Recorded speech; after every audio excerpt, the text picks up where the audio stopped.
भारत आज वैश्विक लोकतंत्र का भी बहुत बड़ा आधार है। लोकतंत्र हमारे लिए सिर्फ एक व्यवस्था नहीं,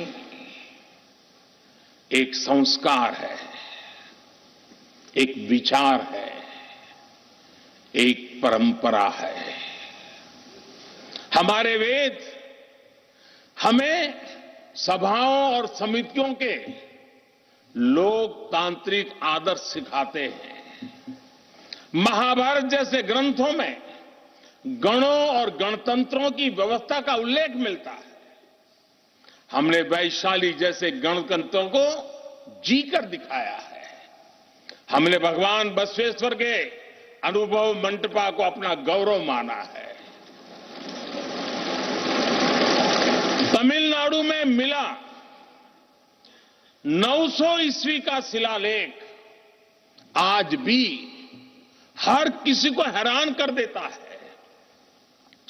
हमारा लोकतंत्र ही हमारी प्रेरणा है। हमारा संविधान ही हमारा संकल्प है।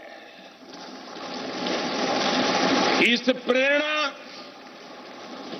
इस संकल्प की सबसे श्रेष्ठ प्रतिनिधि अगर कोई है तो ये हमारी संसद है। और ये संसद देश की जिस समृद्ध संस्कृति का प्रतिनिधित्व करती है, उसका उद्घोष करती है। शेते निपद्यमानस्य, शेते निपस्य मानस्य चराति चर्त भगः चरैवेति चरैवेति चरैवेति। कहने का तात्पर्य, जो रुक जाता है उसका भाग्य भी रुक जाता है, लेकिन जो चलता रहता है उसी का भाग्य आगे बढ़ता है, बुलंदियों को छूता है। और इसलिए चलते रहो, चलते रहो। गुलामी के बाद हमारे भारत ने बहुत कुछ खोकर अपनी नई यात्रा शुरू की थी। वो यात्रा कितने ही उतार चढ़ावों से होते हुए, कितनी ही चुनौतियों को पार करते हुए आजादी के अमृत काल में प्रवेश कर चुकी है। आजादी का यह अमृत काल विरासत को सहेजते हुए विकास के नए आयाम गढ़ने का अमृत काल है। आजादी का यह अमृत काल देश को नई दिशा देने का अमृत काल है। आजादी का यह अमृत काल अनंत सपनों को, असंख्य आकांक्षाओं को पूरा करने का अमृत काल है। इस अमृत काल का आह्वान है, इस अमृत काल का आह्वान है मुक्त मातृभूमि को, मुक्त मातृभूमि को नवीन प्राण चाहिए।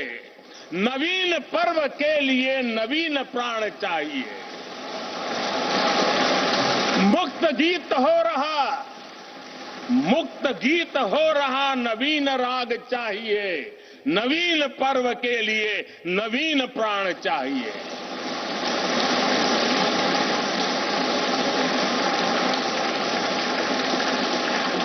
और इसलिए भारत के भविष्य को उज्जवल बनाने वाली इस कार्यस्थली को भी उतना ही नवीन होना चाहिए,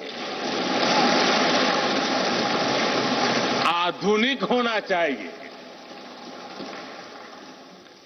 साथियों, एक समय था जब भारत दुनिया के सबसे समृद्ध और वैभवशाली राष्ट्रों में गिना जाता था। भारत के नगरों से लेकर महलों तक भारत के मंदिरों से लेकर मूर्तियों तक भारत का वास्तु, भारत की विशेषज्ञता का उद्घोष करता था। सिंधु सभ्यता के नगर नियोजन से लेकर मौर्यकालीन स्तंभों और स्तूपों तक, चोल शासकों के बनाए भव्य मंदिरों से लेकर जलाशयों और बड़े बांधों तक भारत का कौशल विश्व भर से आने वाले यात्रियों को हैरान कर देता था। लेकिन सैकड़ों साल की गुलामी ने हमसे हमारा ये गौरव छीन लिया। एक ऐसा भी समय आ गया जब हम दूसरे देशों में हुए निर्माण को देखकर मुग्ध होने लग गए। 21वीं सदी का नया भारत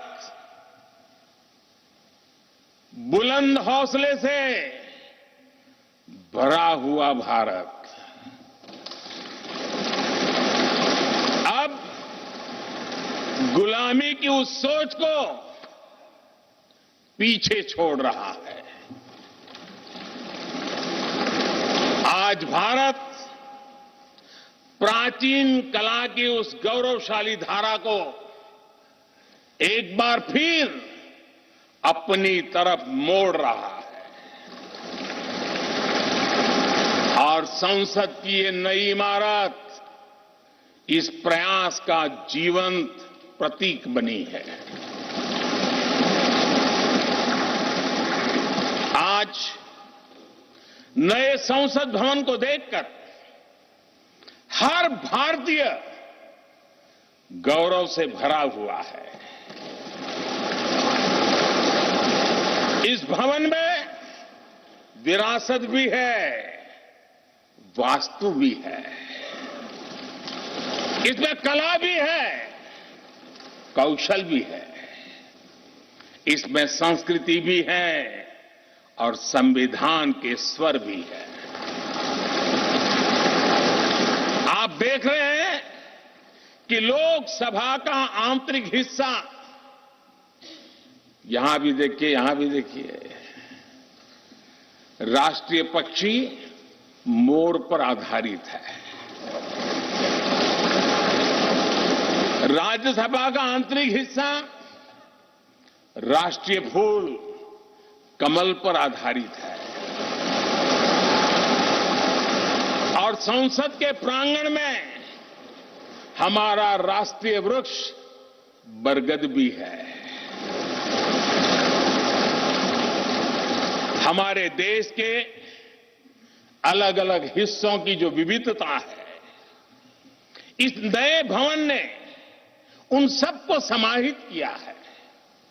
इसमें राजस्थान से लाए गए ग्रेनाइट और बलुआ पत्थर लगाए गए हैं। ये जो लकड़ी का काम आप देख रहे हैं ना, वो महाराष्ट्र से आई है। यूपी में भदोही के कारीगरों ने इसके लिए अपने हाथ से कालीनों को बुना है। एक तरह से इस भवन के कण कण में हमें एक भारत श्रेष्ठ भारत की भावना के दर्शन।